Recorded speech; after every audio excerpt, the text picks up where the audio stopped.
Thanks for joining me today. We want to make an effort this year to do a better job of communicating.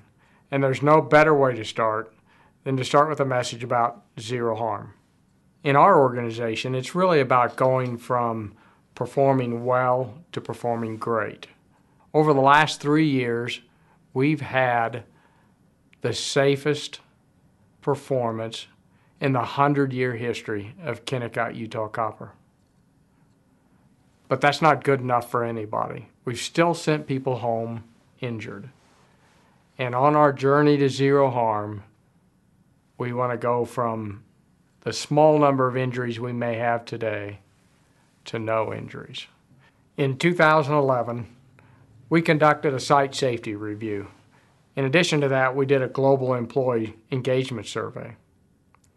From the site safety review and the things you told us in the survey, we've selected 4 areas to focus on to move us from good to great. The first area of focus is to translate our vision into safe behaviors so that we do what we say we're going to do. Not only myself, but others in the organization who I can help with need to make sure that the vision, the things that we say we're going to do, are the things we actually do. The second area is to create an atmosphere of trust and learning. We can't fix what we don't know about. We must improve upon the negative perception of reporting incidents or near misses so that we can actually fix those hazards and get better at what we do. The third area is contractor engagement. As an organization, we're going through a transition of growth where we have performed in what I call an arena of operational excellence for many years. We are now transitioning to an arena of growth. We're trying to grow our business for the long term. That takes different skills. We will be building all kinds of things throughout our value chain. It takes a lot of contractors to do this work. We have to engage those contractors in joining with us on our journey to zero harm. The fourth area of work is one I'm actually very pleased with. It's building on our strengths. This organization has some really good strengths. We didn't get to the safest 3 years in a 100-year history without becoming pretty good at some things. An example is track. Our employees throughout the value chain use track on a daily basis. We took these 4 areas and formed teams with a cross-section of people throughout our organization. They looked at the gaps and have developed some action items. Just this morning, I went through the action items for each of those 4 teams, and I'm very pleased with what they plan to do in 2012. We're going to ask everybody to participate. There are no people on the bench. Everyone's going to play. As an example, we started the workshops, Journey to Zero Harm workshops, in late 2011. Already we've had 1,300 employees participate in those workshops, and we're getting some great feedback. Thank you for that effort. Everybody will go through the workshops, including a number of Cat 1 contractors and leaders from contracting companies, so that we can take them along on our journey to zero harm. You will see changes to our hazard and incident reporting process. You will see changes to our incentive program.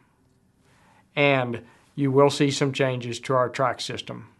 Those changes will mostly be training and improvement on the use of a system already in place. Zero harm is not just a campaign. It will become a way of work and life for us. I want you to hear from the value adders, people who have attended the zero harm workshops, and some of the things they've had to say about it. And I hope you look forward to attending a zero harm workshop yourself. Thanks again and have a safe day.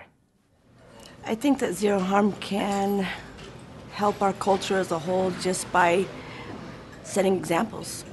You know, having zero harm be a priority, not only at work, but in everyday life.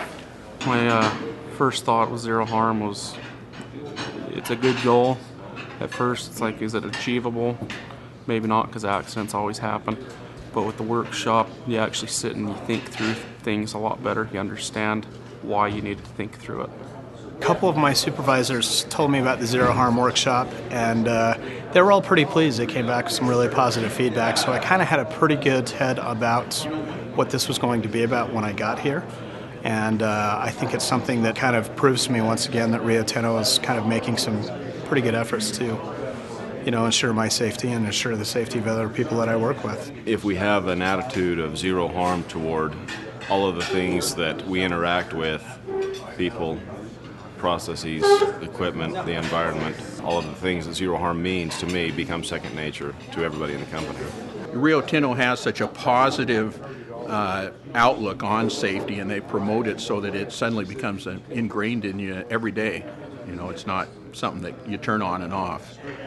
My thoughts to the Zero Harm workshop is that it's best if everybody's on the same page and realizes that they can affect and change the way our path is going. We can work towards zero harm. Be willing to speak up when you recognize something being done unsafely. Don't be afraid to ask questions of the person that's doing something to see if they've considered, is this the safest way to do something? Being willing to extend, you know, some advice to somebody else that might not be doing something as safe. It's kind of treating us more as a family as opposed to individuals, just kind of looking out for ourselves. We can kind of be a little more proactive about going out and helping other people do their jobs as well as and safely. There's nothing more important than family. You can't cut a corner and make a home safe every day. One day it's going to catch you. Look at work as your family away from your family. Help take care of each other and keep you safe to get home to your real families.